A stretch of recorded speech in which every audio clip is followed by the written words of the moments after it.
Hello, Rob. Welcome again to the Emil podcast. It's so exciting to have you on board again to discuss the stuff that we're going to discuss today, which we'll get into that very, very soon.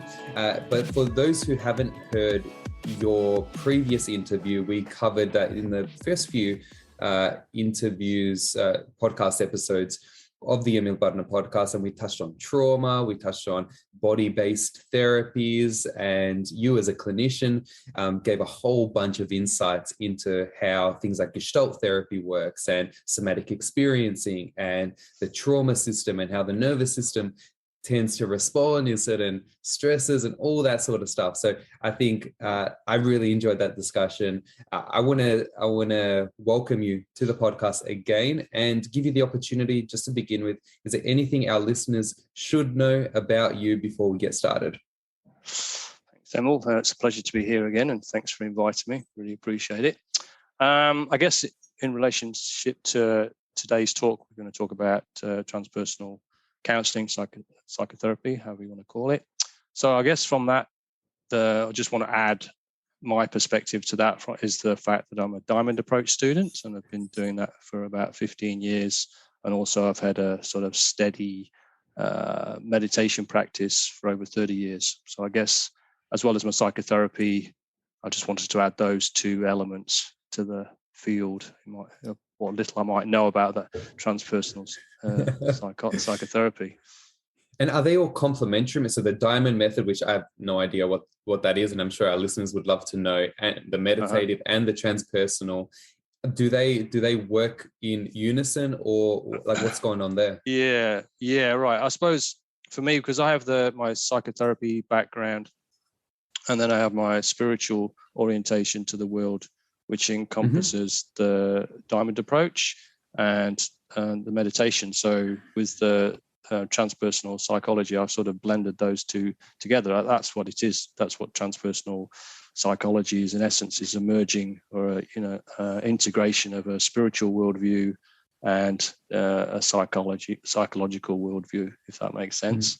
So I guess I should describe what Diamond Approach is. Basically, it's the psycho-spiritual Western approach developed by a guy called A.H. Almas, that's his pen name, Hamid Ali, and an American woman called Karen Johnson. And they created the Diamond Approach, I think, in the late 70s. And in essence, they've basically merged sort of Western psychological thinking and some Eastern thought, Buddhism, some Sufi, that type of thing. But it's got its own orientation and its own originality, even though it's sort of a blend of those. And that's what attracted to me, because I kind of felt like a number of years ago, I felt like I had part of my camp was within the psychotherapy camp, and another part of me had a strong spiritual orientation.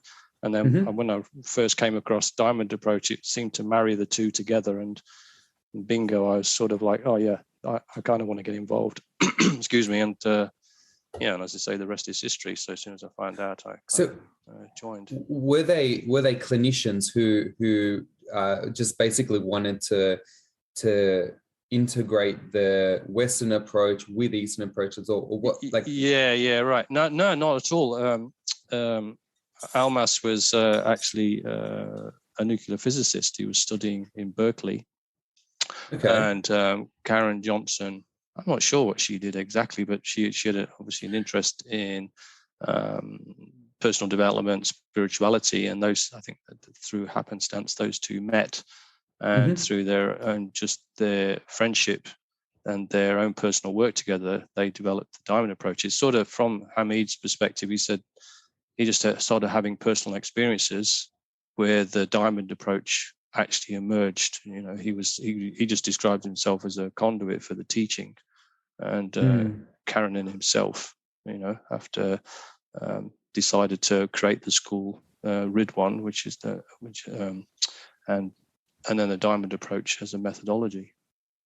Well, tell me, approach designates your stepping towards something, and in a particular perspective, in a particular worldview, so to speak. So, if in a nutshell, what if you were to explain to my 10-year-old, 11-year-old son, what is the diamond approach, what would you say to someone who's never heard of it before? Okay, so it's a method. The main method is inquiry, and the method is to sort of, through inquiry, is to discover our deeper nature. So from most spiritual perspectives and schools, in which diamond approach is one, they argue that our deepest nature is generally hidden in most of us.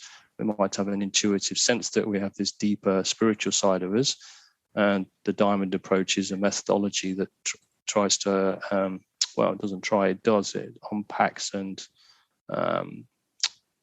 allows access to our deeper part of ourselves.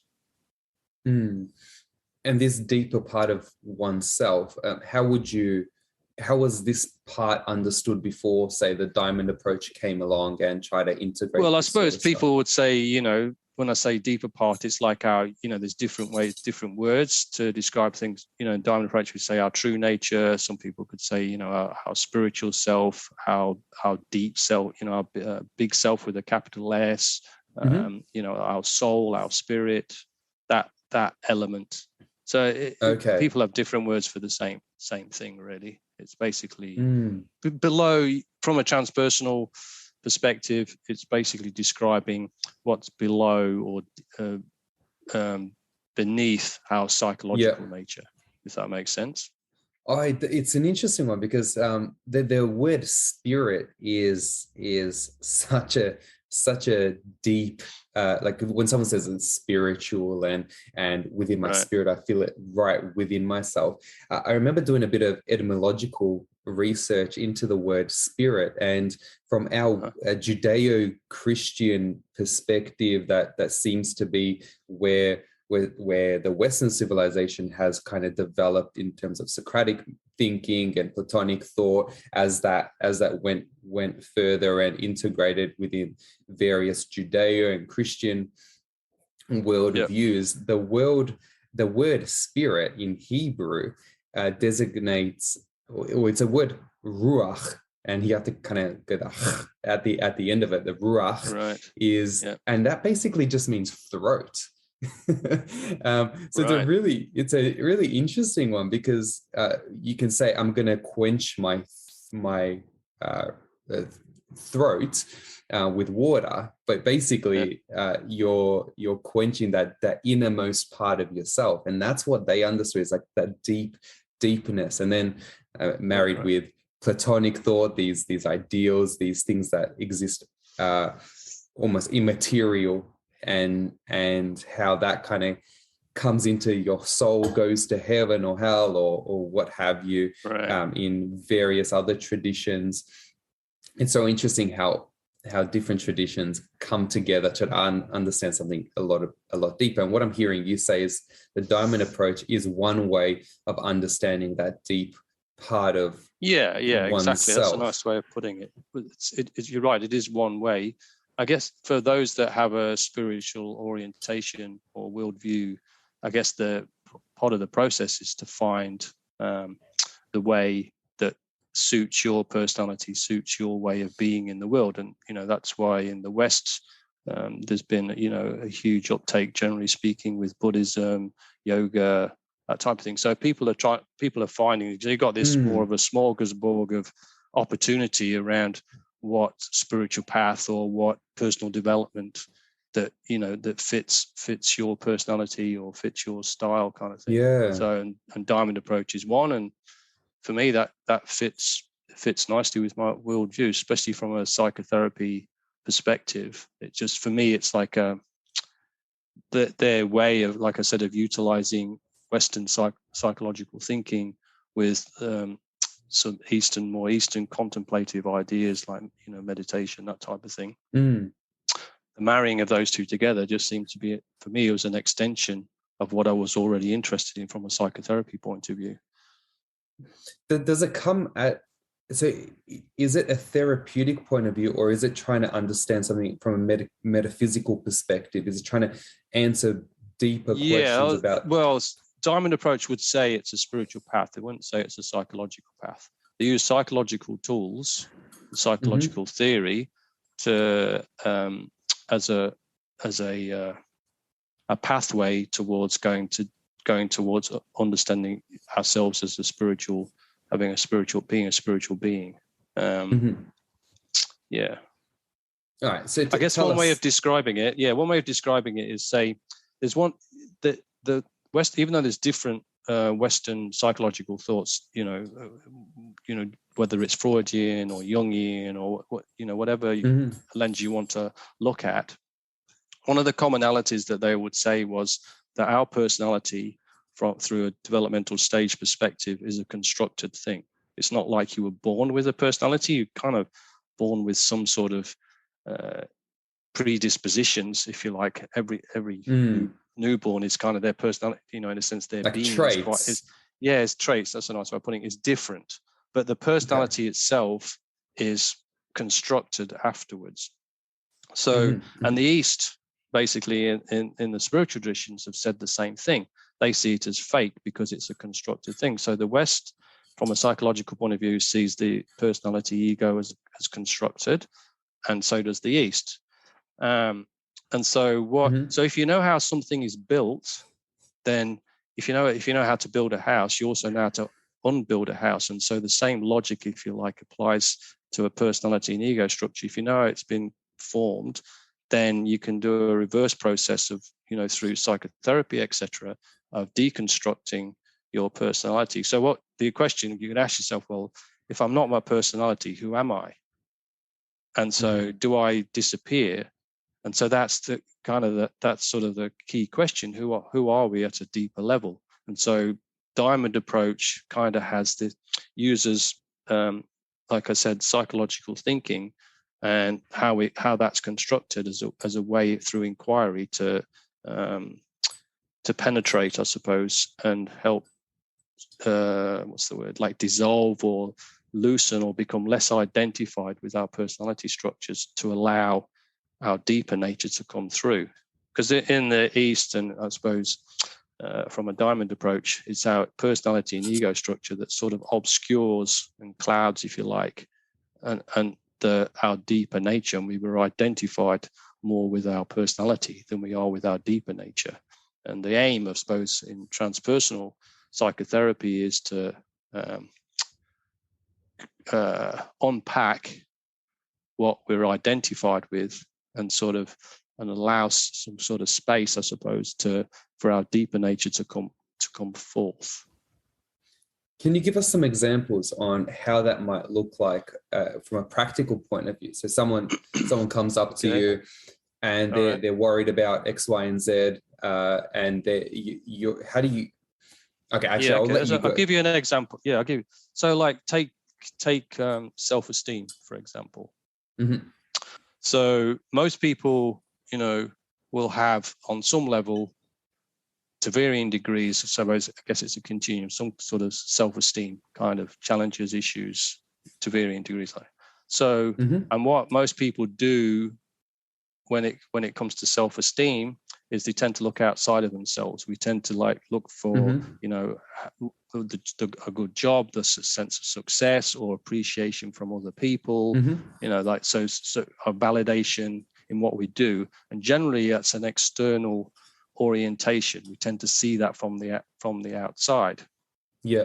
From a spiritual point of view, if you unpack that and you work out, well, what were the causes of what created this orientation towards the external for a self-esteem point of view, the more as you unpack that and work out what the origins of that, which usually occurs in childhood, then you're going to get, from a spiritual point of view, they would argue that we're inherently valuable, and that self-esteem or value is inherently inside of us. We don't have to look for it externally. And that's a tendency of what we tend to do from a personality point of view. It's generally we look externally, whereas the spiritual point of view, I suppose, is more of an internal and finding the internal resources that provide the same thing. So does that make sense?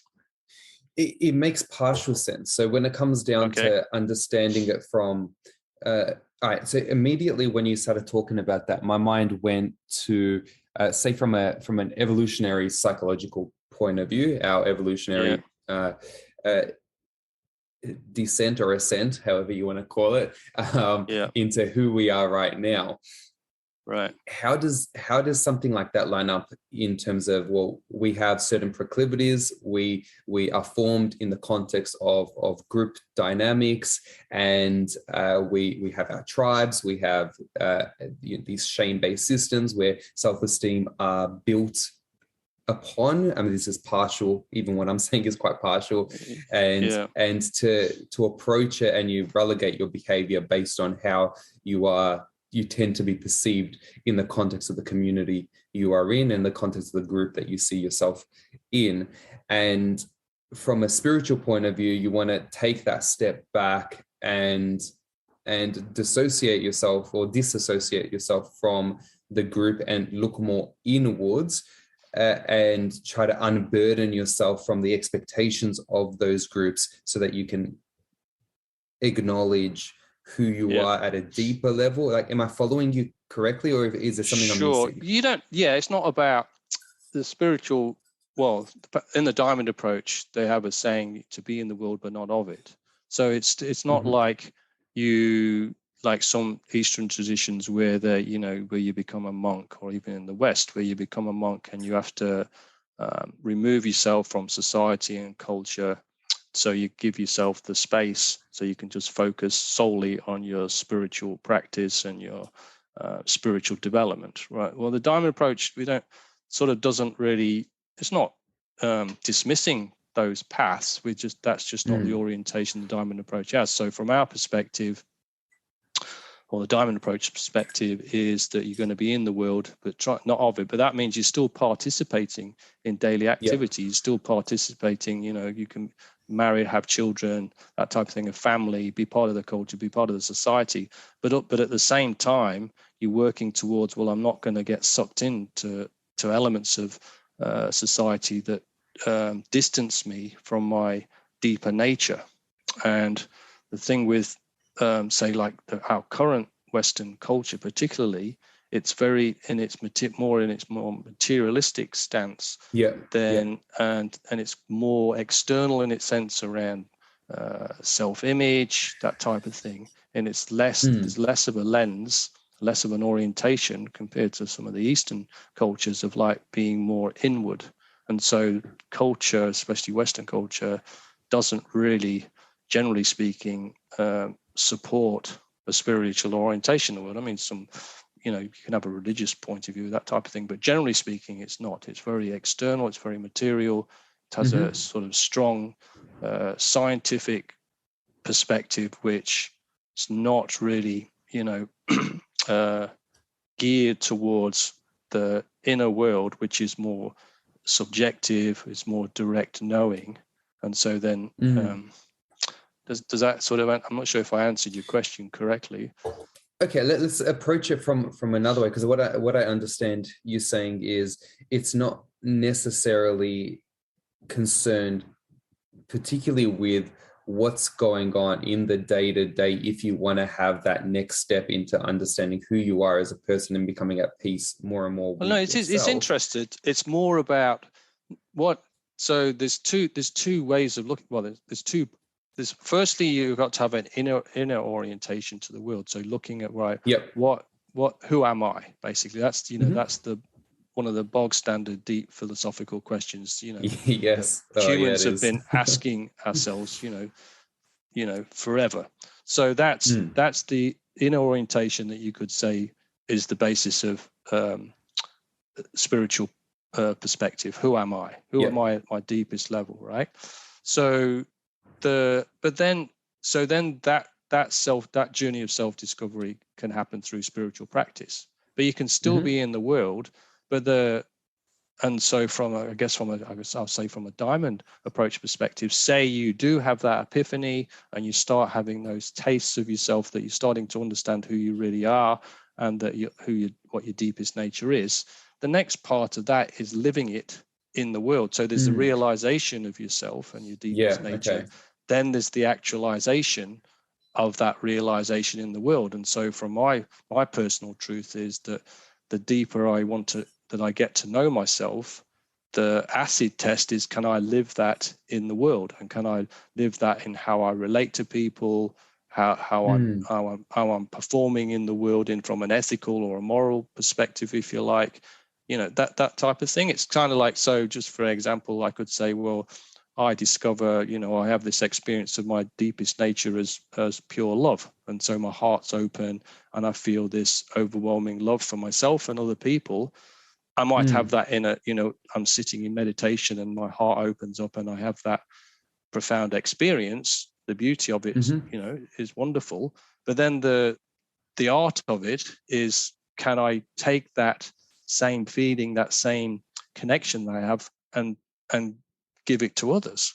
And sometimes what happens is, say, from a psychotherapy point of view, is that most of our defenses and wounds are all in relational wounds. So I might, in my quietness, feel my heart open and feel that love for all things. But then soon as I'm, out and about and back at work, or even back amongst my family or whatever it is, my defenses can kick in and my heart closes and I'm not actually actualizing my love. So So there's two elements, So there's the realization, as I say, to summarize, the realization of yourself, and then the actualization of yourself. And that's not necessarily, I just want to clarify, for most people, those are incremental steps.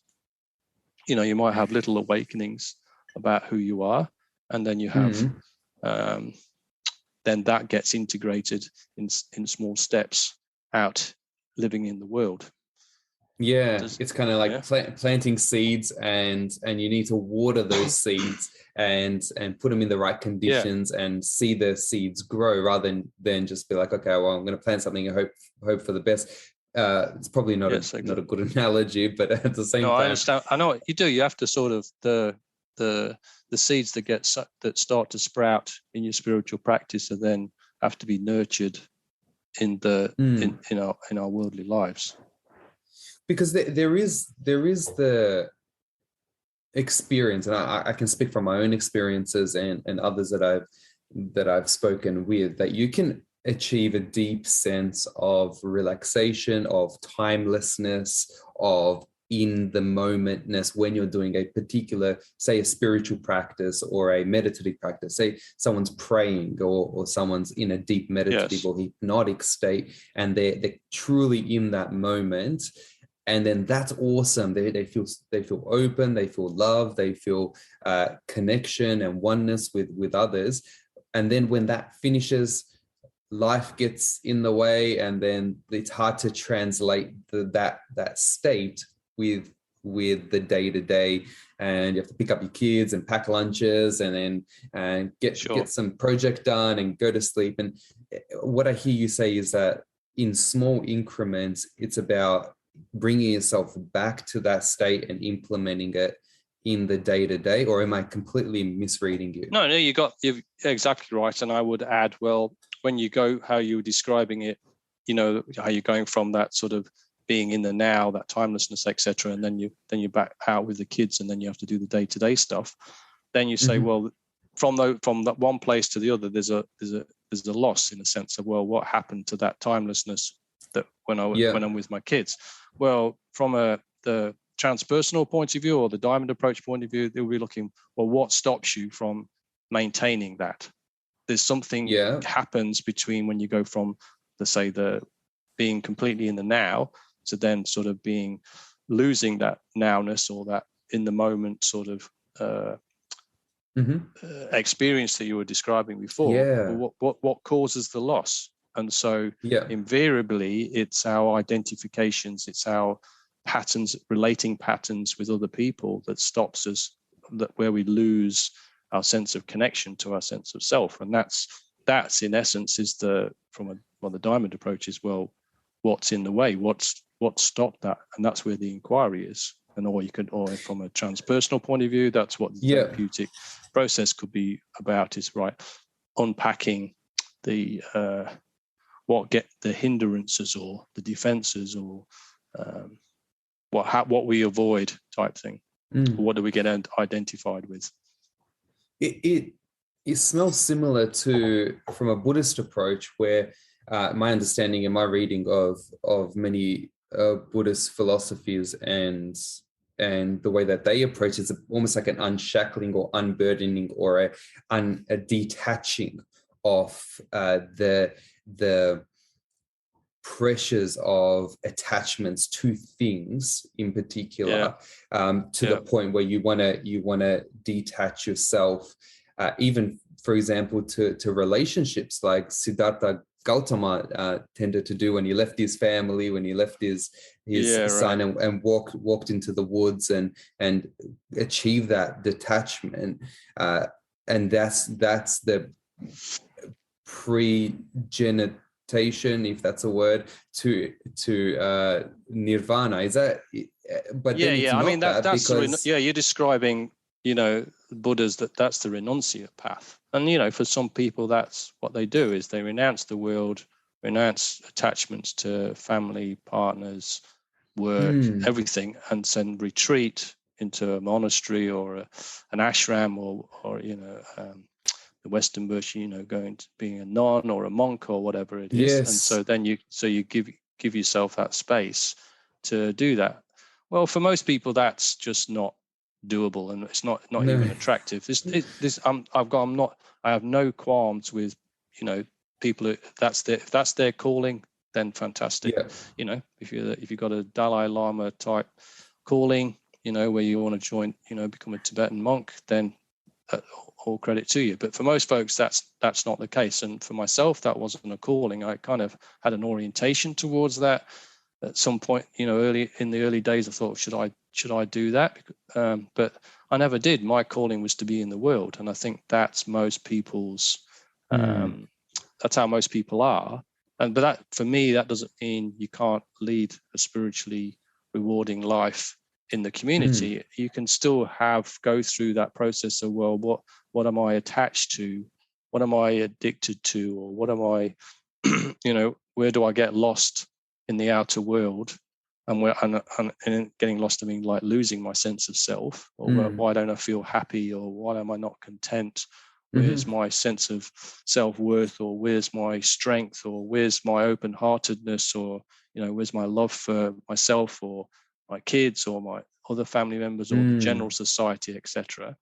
Then kind of like, well, what's stopping you from feeling those things? Those are all human.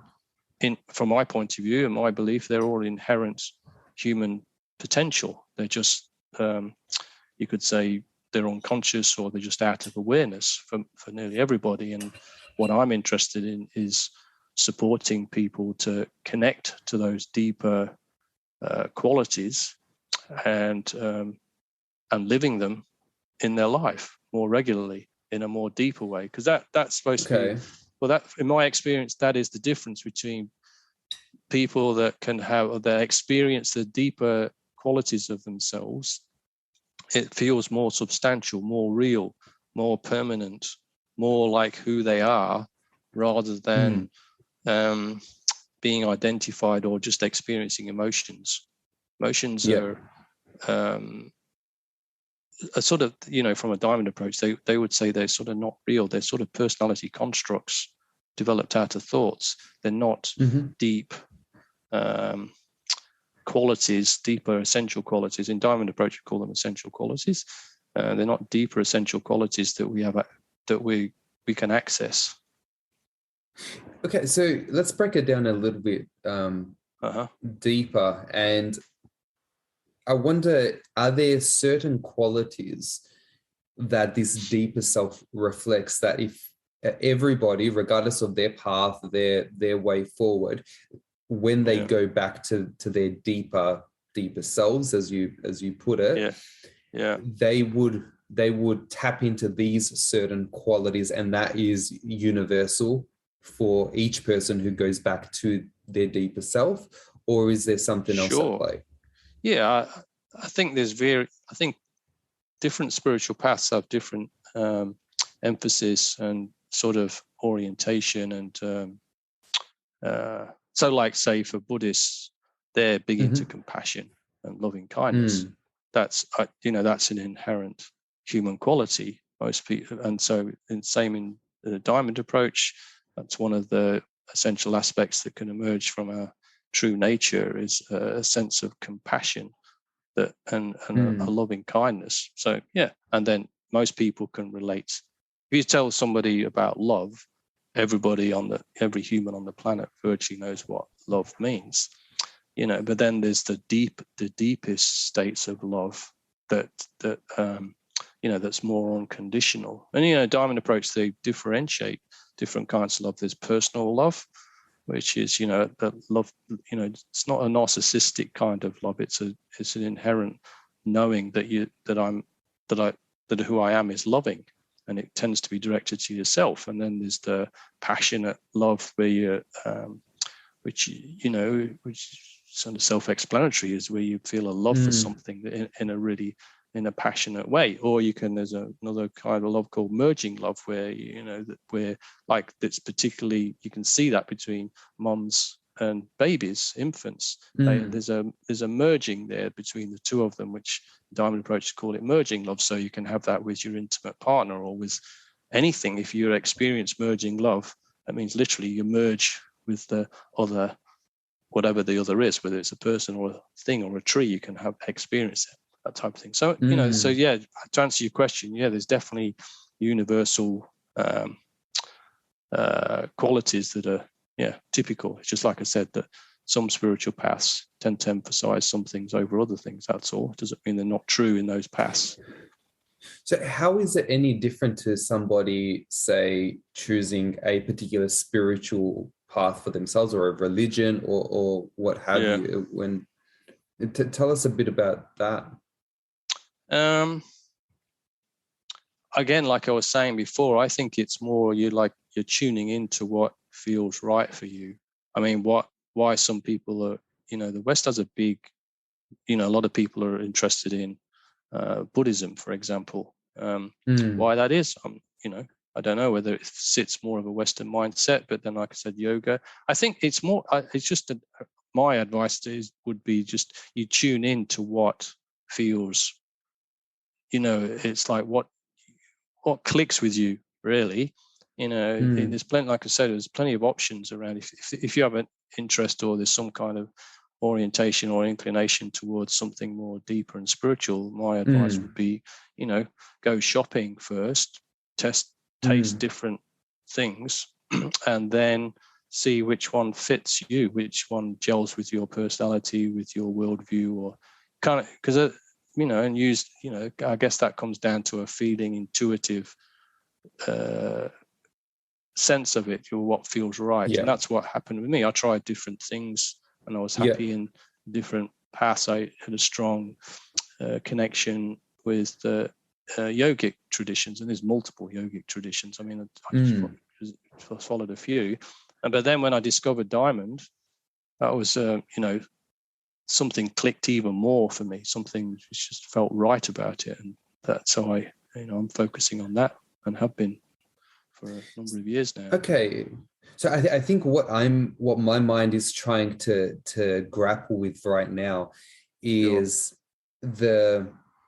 how that's just a normal part of a person's spiritual process, just trying to find what works for them, how that relates to psychotherapy and the diamond approach within psychotherapy, helping a person come to their own understanding. And then from a metaphysical perspective, it's not necessarily making any claims about how the universe is in particular. It's not after a truth, a one truth with a capital T. It's like find your own truths and kind of move forward with that.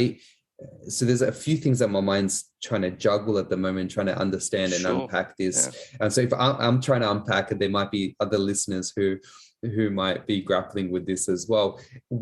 What do you say that's a grapple that one would have when they're considering the diamond approach, when they're considering their own path? What is your perspective on that?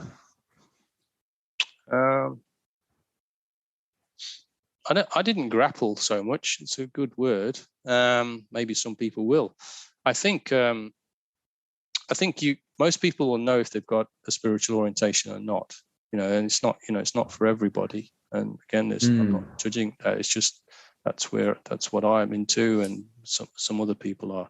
So I think first and foremost is you kind of recognize, there's some kind of yearning for me around that. I want to know myself at a deeper level. There's a kind of some sort of existential itch, if you like, around wanting to know. And maybe it starts off, you just feel a connection to nature. When you're in nature, there's something, feel more connected to life, the universe, etc. And that could be a starting point. And then the curiosity might come, well, I like this, but I sort of want to go a bit further. I want to know how do I go a bit, go deeper? How do I answer these questions? And then that might lead to, you might come across something like a meditation course or a mindfulness course, because those two things are quite popular now. So then I would try those out. That's because that's what I did. So I've obviously got my own biases. But it could be any other personal development course. There's a whole myriad of courses you can do that sort of try to take folks deeper into themselves, understand themselves. And like I said before, you just try it out and see if it works for you, and you might stay in that for a while and then move to something else. But then from a spiritual path point of view, they say that once you've found your path, then it's best to stick with it and not move on, because each path has its own, how to put this, has its own energy, if you like. It has its own, the teaching itself has its own, the word that's coming to mind is morphogenic resonance. It's kind of got a field in it. The teaching, like Buddhism, it's got its own field of energy. People have been practicing Buddhism, for thousands of years. So you can imagine from a human psyche point of view, collective psyche point of view, that Buddhism has got a sort of a field, but for better words, a field of energy in it. And so if you insert yourself and start participating in Buddhist teaching, then you're going to you're entering that field, if you like, and that field is going to influence you. And the more that you stay and the longer you stay in that field, the more it's going to have an influence on you. But then if you leave after a few years and then say, well, I want to do more of the yogic tradition, meditation, yoga postures, that type of thing, that has its own field and culture, which is going to be slightly different to a Buddhist. And so then, does that make sense? And so you kind of, the idea is, I suppose, you're feeling into the field that you're being drawn to. So for myself, like I said, when I entered the diamond approach field, for me, the key in the lock and turned, to use that metaphor, analogy, whatever it is. So it's kind of, so I think it's like that. It's a kind of, I suppose it's a journey of, the discovery is part of it. The journey of self-discovery is to discover what feels good for you.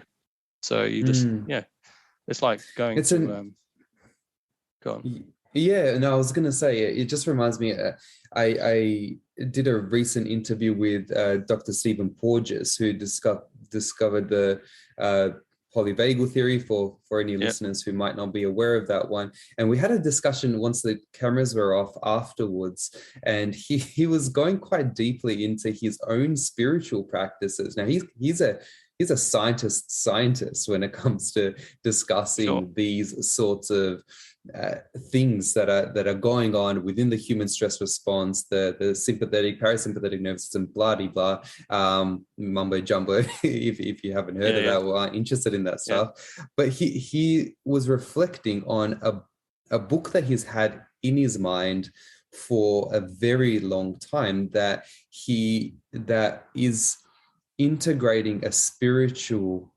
It's a fictional book. And it's about a spiritual path of a particular person who is going through some of those Eastern traditions and comes to that polyvagal understanding of deep rest and calm through those sorts of pathways. Now, not knowing what's going to be in the content of the book, I can't comment much on that, but he reflected that it's only been recently that he's had the courage to do that, to put that out there, because he's coming towards he's a lot older. He is not trying to impress people as much as he would from a scientific point of view. So he's like, maybe I can write that book now, and maybe I can move that forward. So he, coming from a scientific point of view, this is what I'm kind of hearing from you. There's multiple ways of understanding, but there's a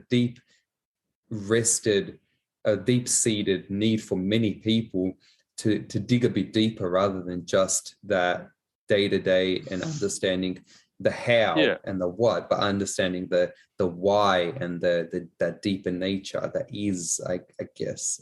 Does that sound exactly in any way? Yeah.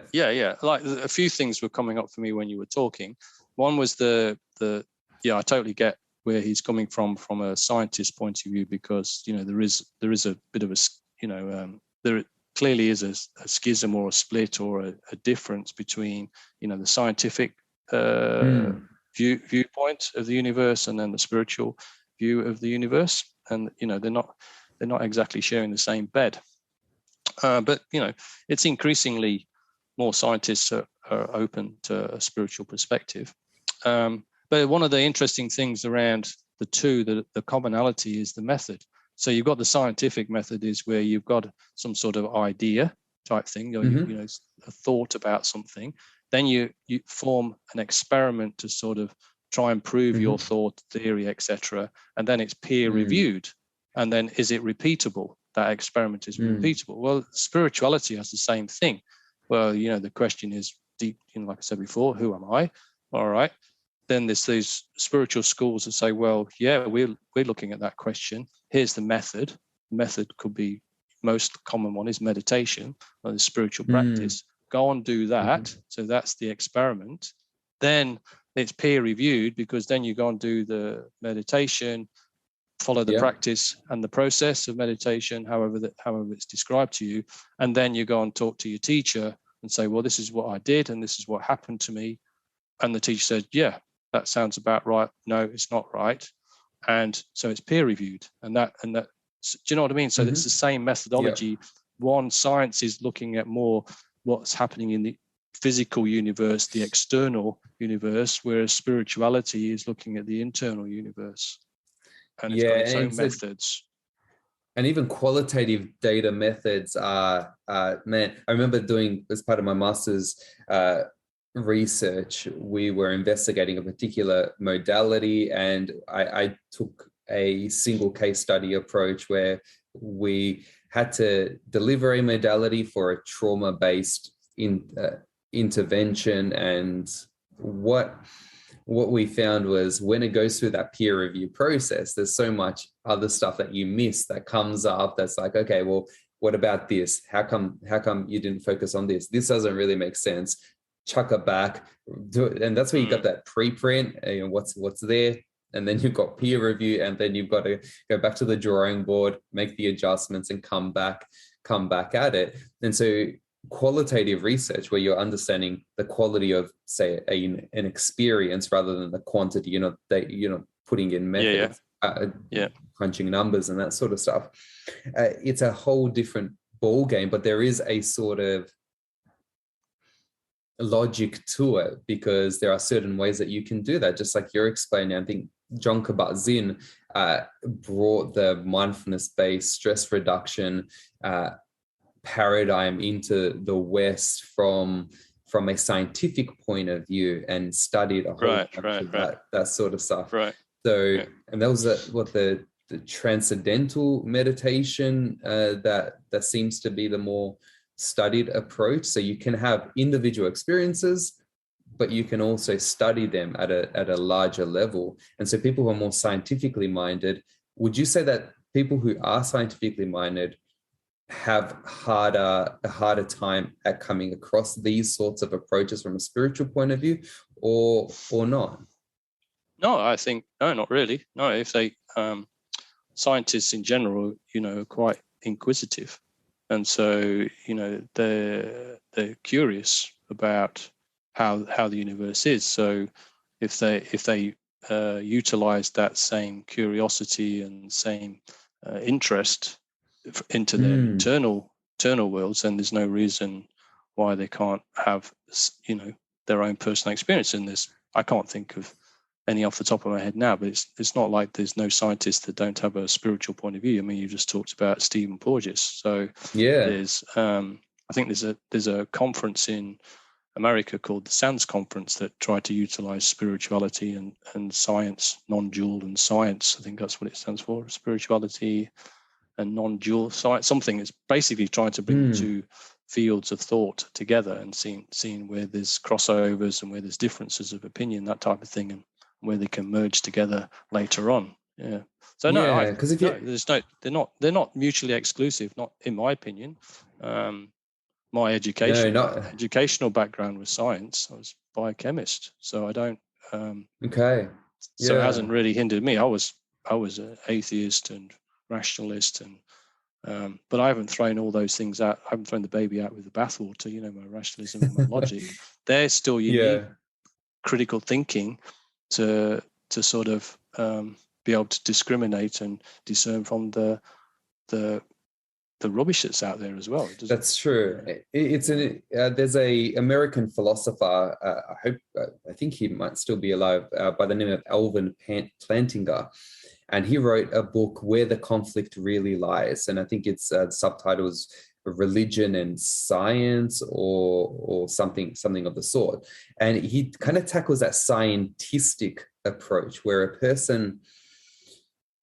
All right, so to describe scientism, it's that science is the scientific method is the only pathway to true knowledge. So there's no other way that you can ascertain a type of knowledge, say personal experience. If it's not validated through the scientific method, that doesn't mean anything. Yes. It's what can be validated, and that is a science. It's more of a worldview approach, that scientific or scientism. Yeah. Now, he talks about, it's really interesting how he uses the evolutionary argument against naturalism. So this is what he talks about. He goes, evolutionary argument against naturalism. I'm going to butcher it because I haven't looked at it in years. But essentially, it's a matter of how naturalists who think matter is everything and anything beyond matter and beyond understanding through the material sciences holds no weight. Through the process of biological evolution, which isn't necessarily focused on coming to truth in itself, it's more interested in propagating DNA for the next generation, and survivability is its main focus through the evolutionary process, not necessarily truth. The argument there is that if evolutionary theory cannot ascertain what is true and what is not true, the argument for naturalism becomes redundant because because naturalism is an argument towards truth of naturalism through understanding the evolutionary process as we understand it, and the mental models that are required to understand nature have evolved not in preference for truth, but in preference for survivability. So that argument itself falls in on itself. Now, I'm doing a very bad job at explaining it. I guess I don't agree with that, but I'm not likely to. I'd love to hear your thoughts. Yeah, please give me your thoughts. Well, you could argue that.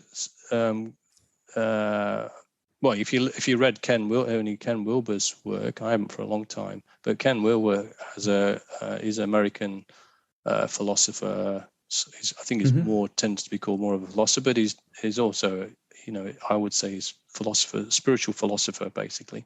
Okay. And he's got an evolutionary model and of human consciousness, and so. It would seem like the way you were describing it, the model you're just describing tends to be a bit reductionist towards just survival of the fittest. And is that the essence of what you're saying, that naturalism? Okay, so let's take it one step back. This is an evolutionary argument against naturalism. So what this philosopher is doing, he's using he doesn't believe that there. I think he comes at it from a different approach. He believes that I think he's a theist, so he does believe that there is something else then, that there is wisdom, I see. And there is truth outside of that process. But you cannot arrive at it from an evolutionary perspective in terms of testing the truthfulness of a mental model from an evolutionary perspective. I'm not sure if you misunderstood or I just did a shitty job of explaining it. No, I misunderstood.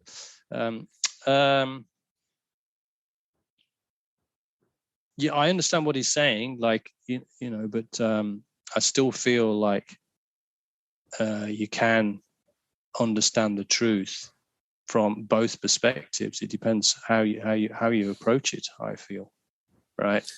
Ooh, maybe we should use some examples here to make it a bit more tangible. Yeah, you give me some examples and I'll see if I can. Yeah, let's do it. Okay, so all right, how can you measure the statement "I love you" from a naturalistic point of view?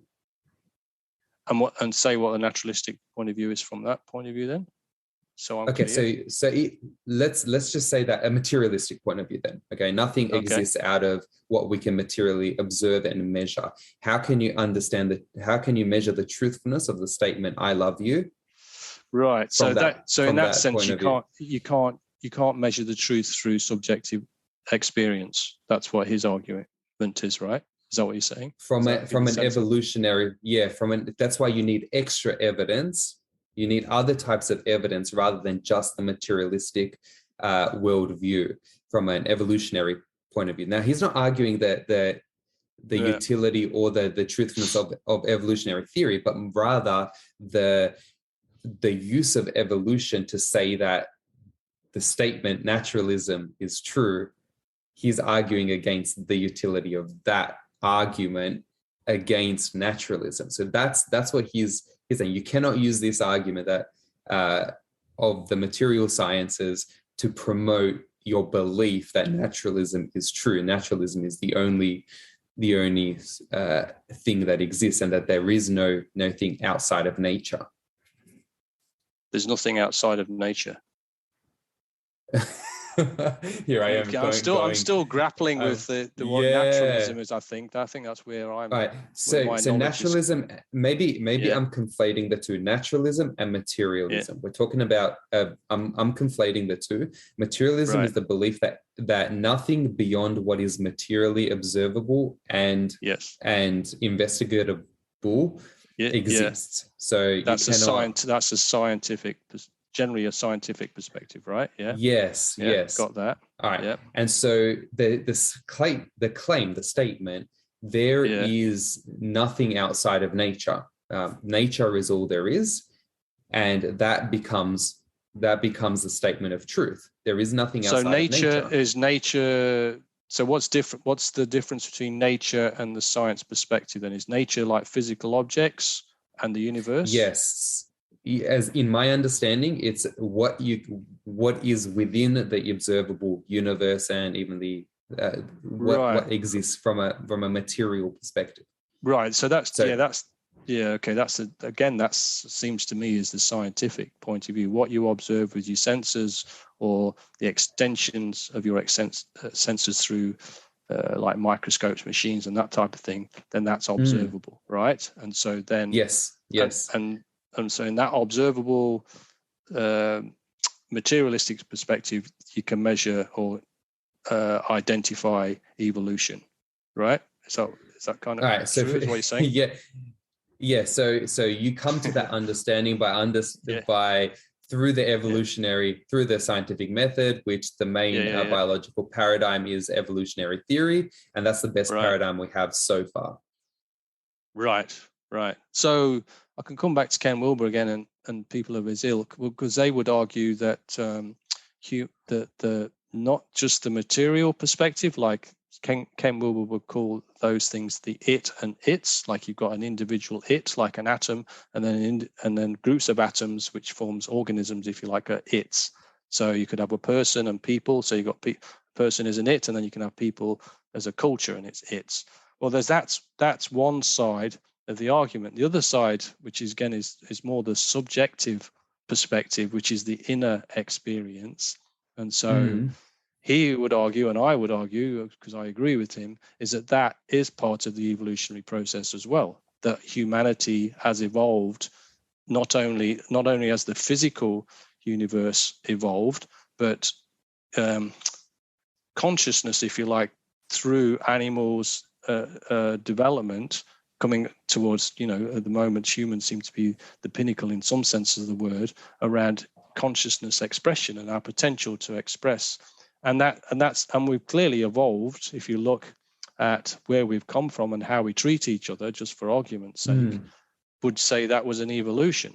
Is that kind of fit in with this, the naturalist, what this chap you're talking about perspective? Because I'm still not 100% sure if we're on the same page. I hesitate to offer any further commentary on that argument without having to go back to it and reread it. Sure, no, that's fair enough. We're still going off track a little bit. Yeah. But it's still part of the field that we're creating here and this podcast. That there is, from a spiritual point of view, there is, the inner world has an evolutionary perspective, and so Ken Wilber would say that there's stages of change or developmental stages that humans can go through from a personal an interiority, personal perspective. So you can see that already. Psychology has already identified that in children,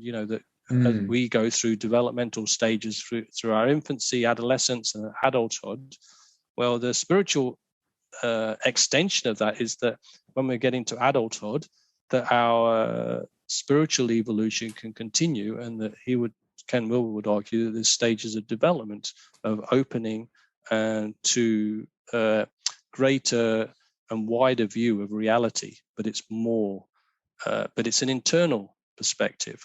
But then as I was saying before, that gets actualized in humanity itself. Does that make sense? So it doesn't necessarily, from a transpersonal, meaning extending out of or transcending, and personal, the person, so something that extends. Trans. The trans is the prefix of trans means to go from one move. Is basically a movement from one place to another. So like transport or transmit, you're going from A to B, and so transpersonal psychotherapy is that you're moving developmentally from one perspective or one worldview or one experience to a different, or I don't want to say higher or better. It's not. It's just a different, more evolved point of view. Does that make sense? But it does make sense, and I'm just curious to understand from a metaphysical point of view. Are they arguing metaphysics? What exists in the outside of physics, or that is not measured? Okay, they are. Yes. Because you can only experience that internally. It's like science at the moment still doesn't know what a thought is. It still doesn't know where it comes from and how it emerges. Spirituality has an answer to that in a way. And there's a fundamental difference between science and spirituality. At the moment, the predominant thought in science is that consciousness, the thing that makes us self-aware and notice things, right, is related to complexity and complexity of the human brain. So they say through human evolution, the brain, or just evolution, in general, the brain has come into existence, and it's the complexity of the brain and the nervous system that's allowed self-awareness. Whereas spirituality argues, or consciousness argues, that that consciousness is the field, and it's aware. And that's that we've arisen out of that. It's a manifestation of that everything is consciousness. It's not so the idea that you can, there's this idea that you build a computer, it gets more and more complex, and then at some point it's going to be sentient.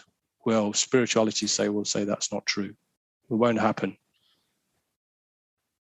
which is very controversial in a sense. But that's the fundamental. It's interesting. So, have you seen the film Ex Machina, or Ex Machina, whatever you want to? Yeah. So you've seen that one. Yes. Okay. So that you have artificial intelligence that is operates for all intents and purposes as another mind, with its own thoughts, with its own. Now, I haven't seen the full film. I'm actually in the process of watching it now. So right. I won't spoil I'm not the sure. ending for you then. I know the ending. Thanks to a podcast that I was listening to. Okay. They spoiled the ending for me. So I'm like, but it got me to thinking into artificial intelligence and wanting to understand it from that point of view. Is there a place where, do you have to be human? Do you have to be all blood and guts? That's a great question. To be able to have that? I'm saying these things, and I don't know from personal experience. Obviously, I've read about it, and but some spiritual teachers that have been asked these questions say that there's no doubt that when it comes to artificial intelligence, you can build computers that are incredibly quick and powerful and can beat chess players, that type of thing, etc. And can solve problems, but it's still based. The idea is that the computer, from a Hollywood movie perspective, that it gets so complex, so smart, that eventually it flicks into self-awareness. And spirituality says, well, that's not going to happen, because self-awareness is more transcendent. Awareness and consciousness is more transcendent. That's nothing to do with complexity. It's already it's the ground of our being, and that's what spirituality is. In most cases, that's the ground that trying to wake up to, is that our deepest part of our nature is pure awareness, pure consciousness. Okay. Can I ask you a personal question? Sure. You can choose whether you answer it or not, but I'll just ask the question. Sure, I've got the right to decline. Okay, fair enough. Thank you. Of course you do. Do you have a atheistic, agnostic, theistic worldview? Okay, sure. So I don't mind using the word God, and I tend to use more like true nature. So I don't tend to, my personal view is I don't see God from more of the Judeo-Christian perspective as an old guy in the sky. I tend to see a God, or as true nature, as this as a state of beingness that permeates and all life, and is still, and all life comes out of that beingness. That's how I see it. So this quote unquote God would have certain qualities within itself. Well, so you could say the ground, the true nature, or the ground of being, or if you want to call that God, then that ground of being has the capacity to manifest not only life, but also through its organs of perception, which is humans and other animals, that is able to manifest particular qualities. And as I said before, the diamond approach calls these essential qualities. And so they can manifest love, will, strength, joy, compassion. There's a whole bunch of them, depending on the context that we need. All right. So these qualities exist not because of their utility, but because of their very nature. They are in their very nature, quote unquote good. Like to be loving is better kind of than. Yeah. They have a utility. They come forth in a sense of need. You could say part of this grander being has an inherent intelligence in it. It's And so that intelligence knows what's required.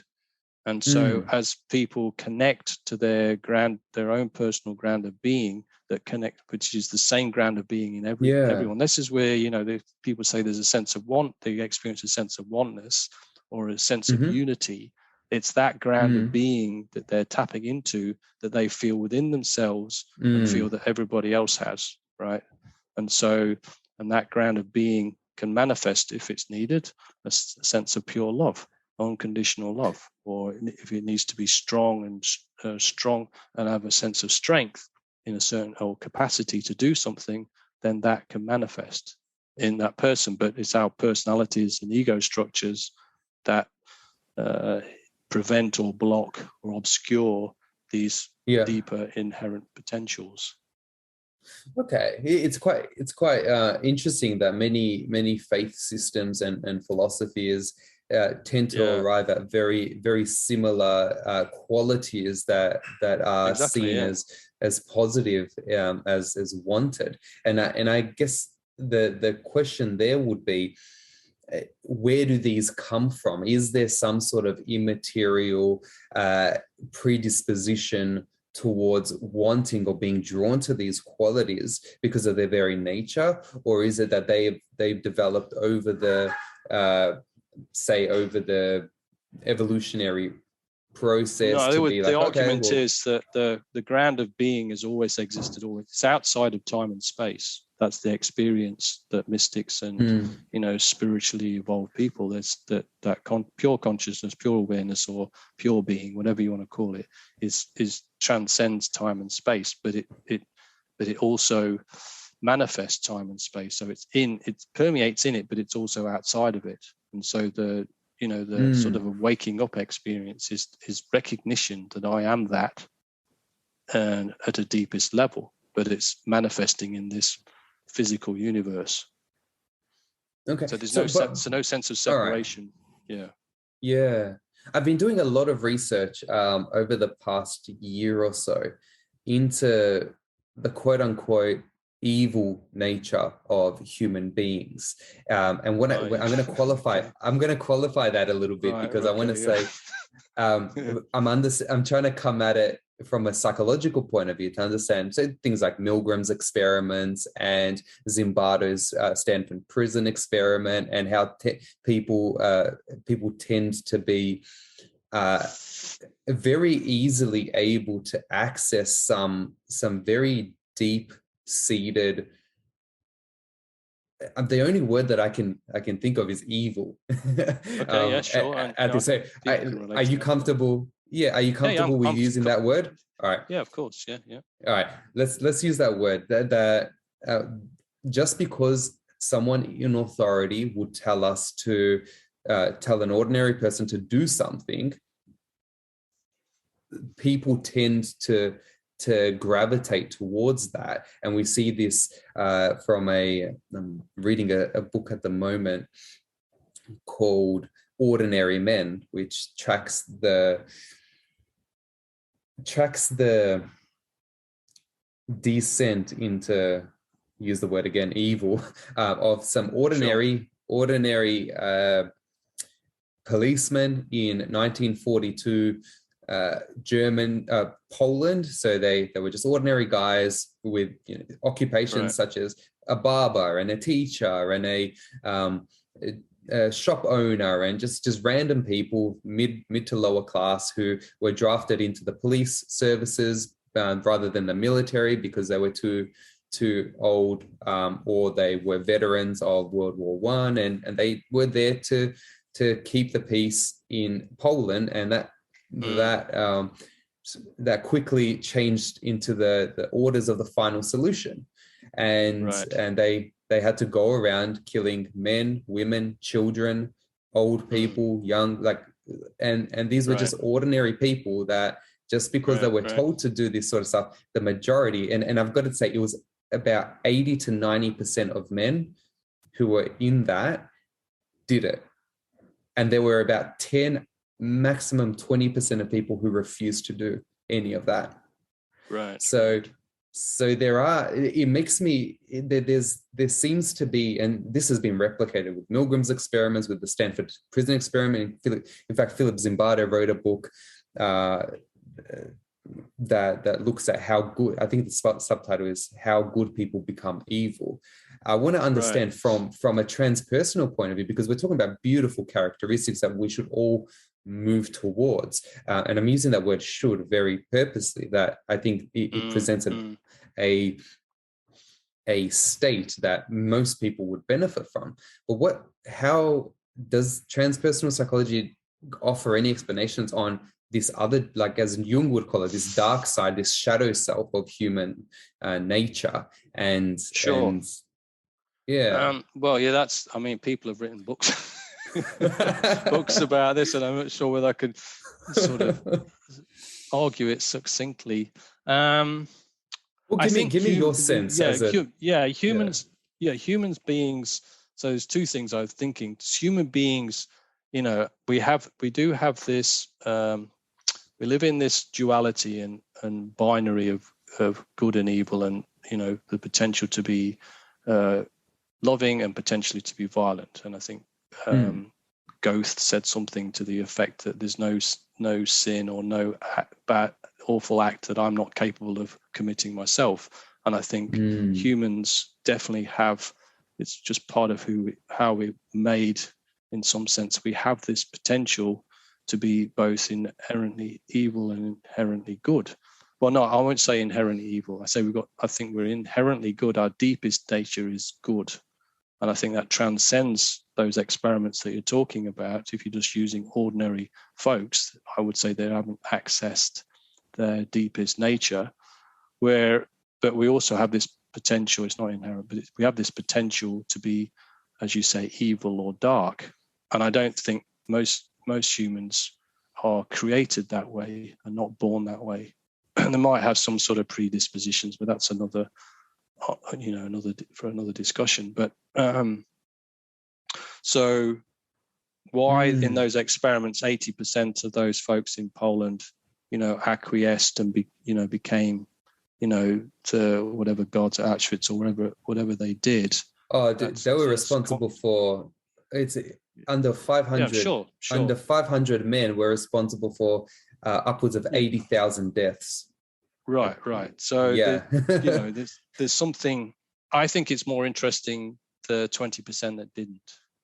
Yeah, that's what I'm trying to understand, because so immediately I can't sort of, I don't know off the top of my head at the moment exactly why there's that 80%. I've read about it, but it was years ago, in a sense of why there's 80%, why we can go into this sort of conformist and go along with, you know, sort of a mob mentality, because they've done experiments about, you know, how groups of people get together, that they somehow lose their individual moral compass, their worldview or their ethical stance, and they get swept away in a sort of a collective sort of thinking way of being. And so that possibly would happen with these guards, that they end up moving in this it's in more of a collective perspective rather than their individual points of view. And if they did, maybe there's various reasons, you know, if they were given a choice, you know, if you don't do this, you're going to die, that type of thing,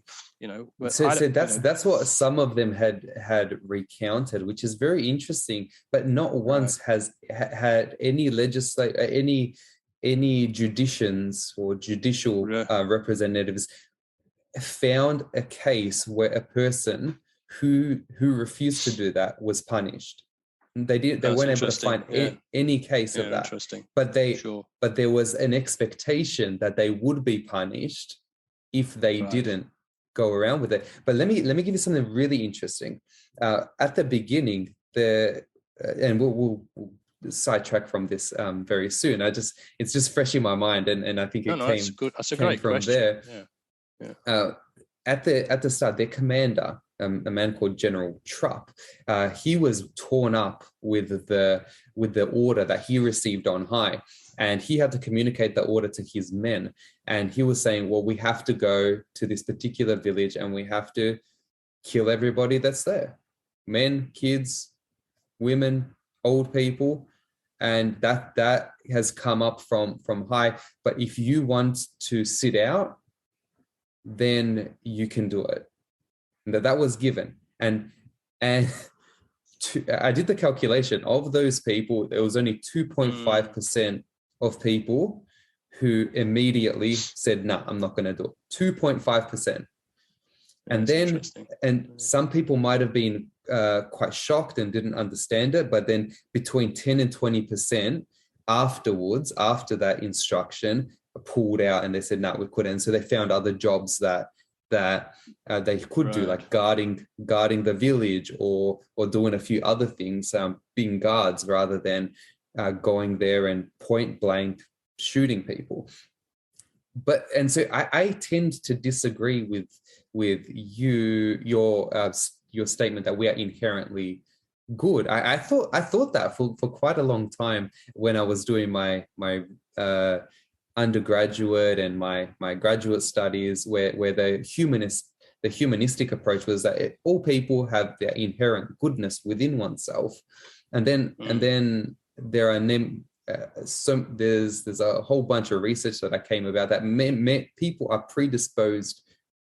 Well, they're predisposed. They tend to appear to be predisposed. I can't make a sweeping statement to choose evil over good in these situations. More people would tend to choose the evil actions rather than the good actions, and so and that's why I want to understand from a transpersonal point of view, how do we get to this, and how do we overcome this? How do we I'm not sure. I mean, there is, there is one I read once. Just to be devil's advocate then to this research. Yeah. There was research done around Gettysburg, the Civil War in the United States, right? It's one of the most famous battles in American history. And I don't know why they did it, but they worked out that when they were on that field at Gettysburg, that they worked out somehow that 70% of the people, the men in those armies, fired above the heads of the enemy because they didn't want to kill those people. And so then after that they worked out that they had to change the training tactics. The army had to change their training tactics because they had a choice. You see, it wasn't like it was hand-to-hand combat where your survival instinct's going to kick in. Well, if there's someone's coming at you with an axe or a sword, well, you've got to do something about it, right? So you're going to your self-preservation is going to kick in. Whereas these guys, it seems like they had a choice whether they wanted to kill whether they were Confederate or the Unionists. They apparently 70% of them fired above the heads of the other people, of the enemy. And so they, like I said, they changed. That's interesting. So what they did, they dehumanized the training. After that, they dehumanized the enemy. So they made them, in a way so that it was easier for you to kill somebody because they weren't human anymore. And so you make them the other. You make the other as evil or something like that. And we do that quite cleverly these days with othering, whether it's gay rights or whatever, with racism or whatever. We're good at othering, and so that's one side. So whether I'm not disputing what you're saying either. Whereas the transpersonal you can dispute it. Yes. Okay. Thanks. So the transpersonal view is that the humanists and those experiments that are being done are all being done on the egoic personality level, and the inherent goodness hasn't been tapped into. So if you're looking at people's developmental stage, that's why I was curious about the 2.5% or the 20% that you were talking about. What was the difference between them? And Ken Wilber talks about there's lines that he calls them lines of development, where people can be highly developed in one sense, like they can have a high IQ or can have high emotional intelligence, but their moral development can be really, really low. And so hence you've got like the German scientists who are really intelligent, yet we're doing atrocious experiments on the Jews, things we're talking about that. So you can be at different stages of development. And so somebody who's got, I would say those 2%, 2.5%, or 20%, I'd be interesting to know what their particular line of development, their moral development, how high that was compared to the other 90% odd percent or 80% that you were talking about in those experiments, where their developmental line was in this particular area, or were they just followed because they had other reasons why they thought it was okay to kill a whole bunch of people. Because I feel like at our deepest core level, when you're in pure love, you wouldn't want to. You're not interested in killing people. You're not interested in hurting people. You're only interested in serving people, and that's a developmental stage, human developmental stage, where you move from unconsciousness, consciousness to super consciousness, or from selfishness to selfishness to self to selflessness. You could say that's a developmental stage. People, well, can you imagine? Do you think the Mother Teresa or Mahatma Gandhi or those kind of folks, or anybody else, do you think they would have put their hand up and gone in to kill? So I'm giving those examples of people that are more, in my opinion, are more in contact with their deepest, truest nature. I like that you're doing this, Rob, because it does provide. So part of what psychologists do, and you know this, you try to get a general understanding of how people act within a particular domain from an experimental point of view, and then you undertake those experiments and you see where the bell curve sits, and you get rid of any outliers to make sure that doesn't skew the results, generally speaking, and then you want to make sure you present that forward. Now, I like that you're using these examples, because these are people that, I mean, one can use the example of Jesus of Nazareth, who's up there on the cross saying, Father, forgive them, for they don't know what they're. And these are guys who just put nails in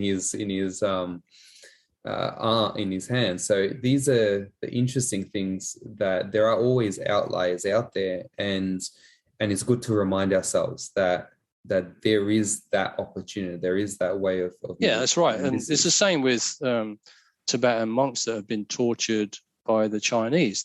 Some of them, that survived, came away saying that that they only had love and compassion for their torturers and saw them as as their teachers.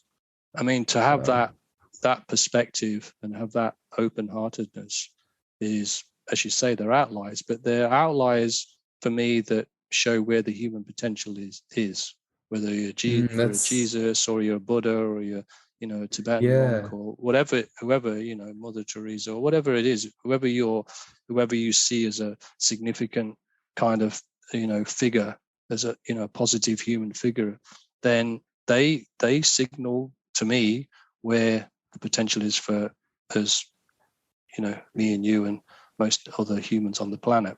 That's why they're here, I feel like, as they're living examples of what we're capable of. And that's what, bringing back to transpersonal psychology, is that's what I am curious about and passionate about and interested in, is that journey of discovery for people to see if they can tap into their own deepest nature and deepest potential.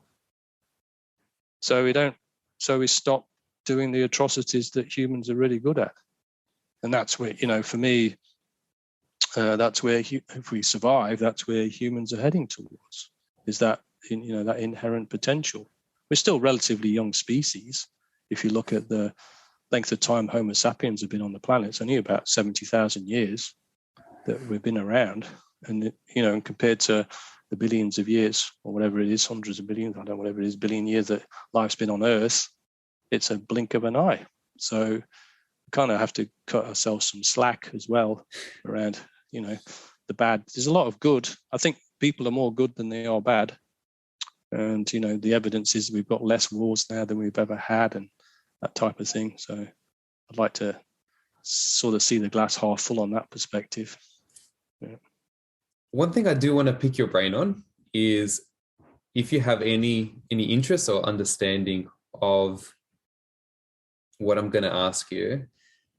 Psychedelics and the kind of getting back into oneself, and a lot of people who are on various psychedelics report a loss of need of worrying about what other people are thinking of them. They have rapid change in certain amounts of their psychological developments, and a lower their self-esteem seems to be just they have various changes within that. Do you have any understanding or anything you'd like to offer around how psychedelics from a transpersonal point of view may facilitate some of that growth in some people, or how that's to be understood? Yeah. I mean, traditional cultures have been using psychedelics as their sort of doorway to these deeper states of being, and shamanic traditions have been using them for healing and that type of thing. And shamans in general may have use psychedelics as their primary tool to sort of get guidance or whatever. So for sure, yeah. No, I mean, it's not a path that I've followed personally, but I know people that have have done ayahuasca and psilocybin, and done those it's not a recreational point of view. I think when it's done in a sort of ritualized with an intention of what you want to get out of it, rather than just to feel good, then I think it seems like the evidence seems to be that it's really, really useful, because it opens those doorways to the deepest parts of their soul, or spirit, or nature. So yeah, for sure, I think for some people it's really useful. I think at the same time, I think people have to be really discerning about if they're ready, because sometimes for some people, if they've got significant traumas or historical attachment wounds, that type of thing, that could be too much too quick type thing. But for sure, as a method, to experience your deeper nature, I think it's good. Whether I'm not sure. I don't have any really strong opinions around whether that should be a permanent, an ongoing thing, whether it's just a occasional thing to do, then as an adjunct to some other spiritual practices that you already have, then fine, because people's definitely, there's so much, a lot of evidence of people's perceptions of how they see themselves, as you say, and how they see the universe is quite amazing. And then there's also the medicinal elements that's being used now, using psychedelics for depression and PTSD, and a lot of evidence to suggest, that it's really, really effective. And some people think that that's going to be the next major thing from a things like ketamine, MDMA, psilocybin, these sorts of things are. So even there was a study that's recruiting younger men, I think it is, and they're testing psilocybin for methamphetamine withdrawal and that sort of stuff. So it's even for substance use, you can use certain controlled substances to help with that sense.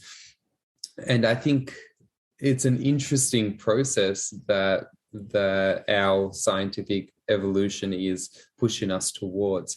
And often people only need to use these sorts of things once to experience these significant changes. So that's an interesting aside to that. But I'd love to hear more about that. And in fact, I'm getting somebody on the show just to talk us through a whole range of that. But I wanted to know what that means for transpersonal psychology, because it's about getting in, people report it's about getting in deeper into oneself and then experiencing these changes.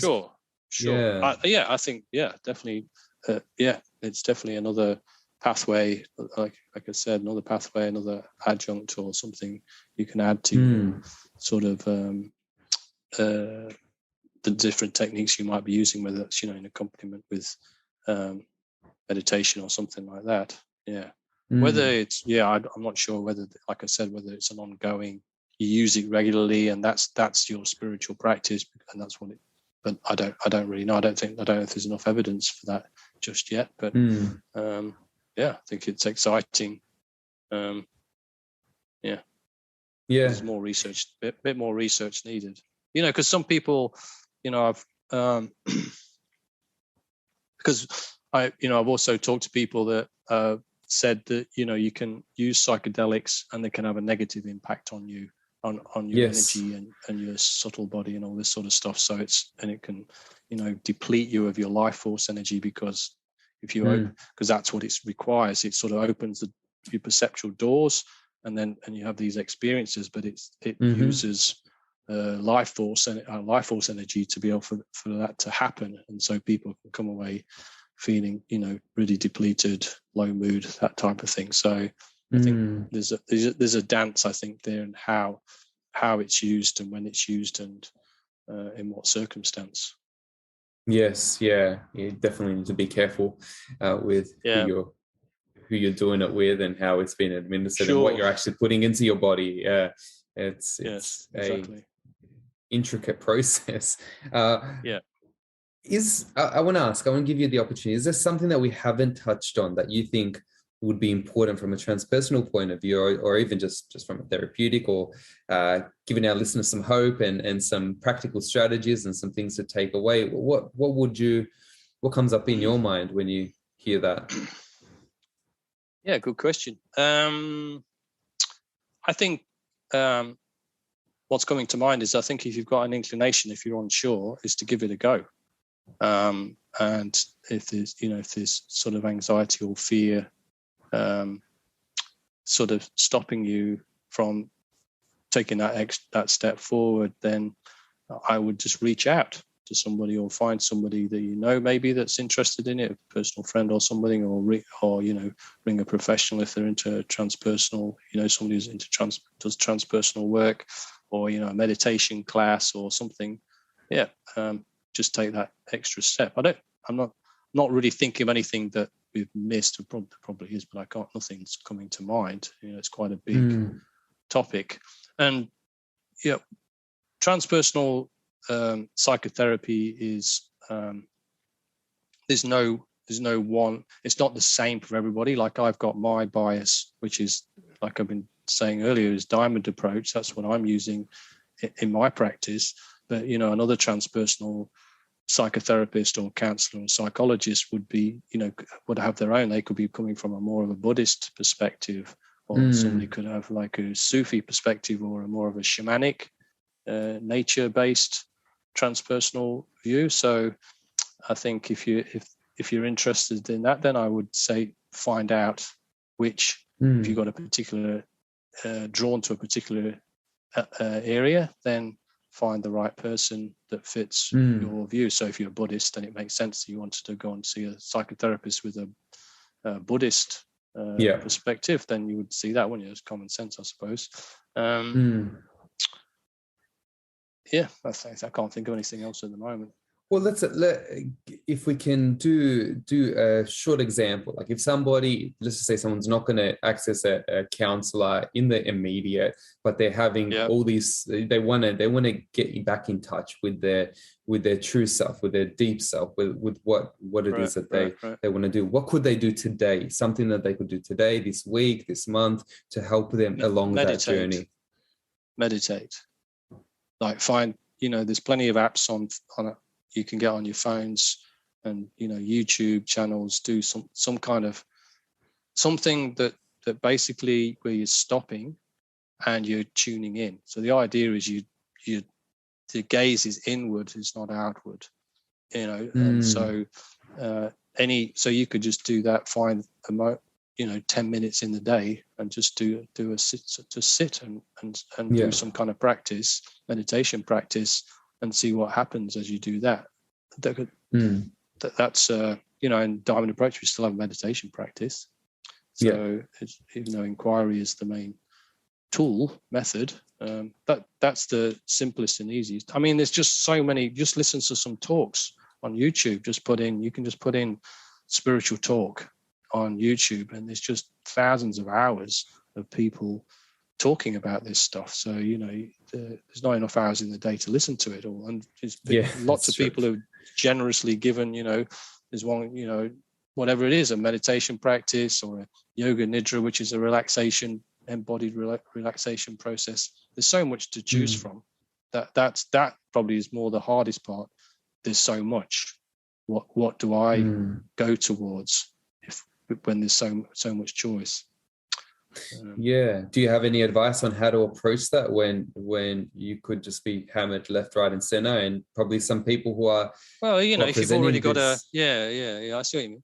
If you've already got a Christian, say you have a Christian heritage and you feel aligned to that Christian heritage, then you just put in the search engine Christian meditation or Christian spiritual practices or whatever it is, or contemplative practices.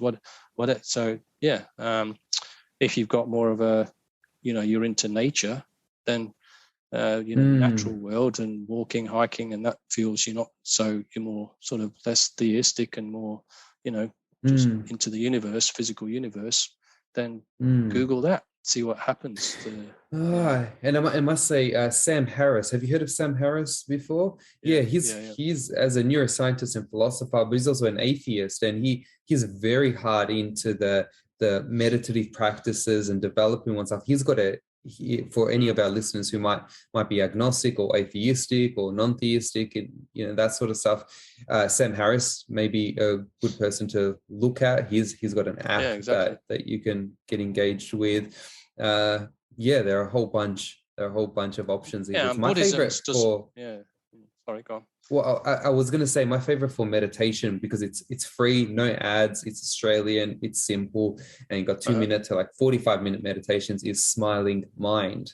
And that's something that is really, really simple to use and really, really helpful for me anyway. That's one of the things I'd recommend.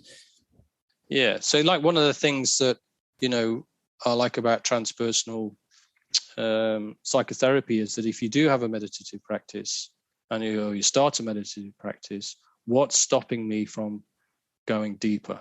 What's getting in the way? Why am I not feeling this more regularly? Then the transpersonal perspective from my perspective anyway, can support, let's explore what's unpack that. And it's our psychology. So that's where when I said at the beginning, it's the marrying of psychotherapy or counseling methods with spirituality. The psychology is what's getting in the way of our deepest nature. So it's maybe going to see somebody, even if it's just a psychotherapist or whatever's, because when you start meditating, if you do it regularly, you can reach peaceful, calm, content, loving places, connection, but it also can surface all our garbage as well. So so you're relaxing. All right, here's a chance to look at your stuff. So maybe once you get into it, a compliment. Again, this is my bias. I think having some sort of psychotherapy or transpersonal psychotherapy to accompany your practice is really, really important, because it can speed up the process. Because sometimes people think that they do a spiritual practice and they can bypass their stuff, and you can't because your stuff just stays there, and it can it'll just keep getting acted out in your life. It does. And for any listeners, Rob is a clinician. He sees people privately as well. So depending on where he is at, if anybody wants to get in contact with you, Rob, and wants to find out a little bit more about you, where can they find you? Yeah, they can just Google 3 Pillars Counseling. And that's 3 with the number or 3 with the... Yeah, letters. 3. Letters. All right, 3 Pillars Counseling. And counseling.com. And counseling is 2 L's.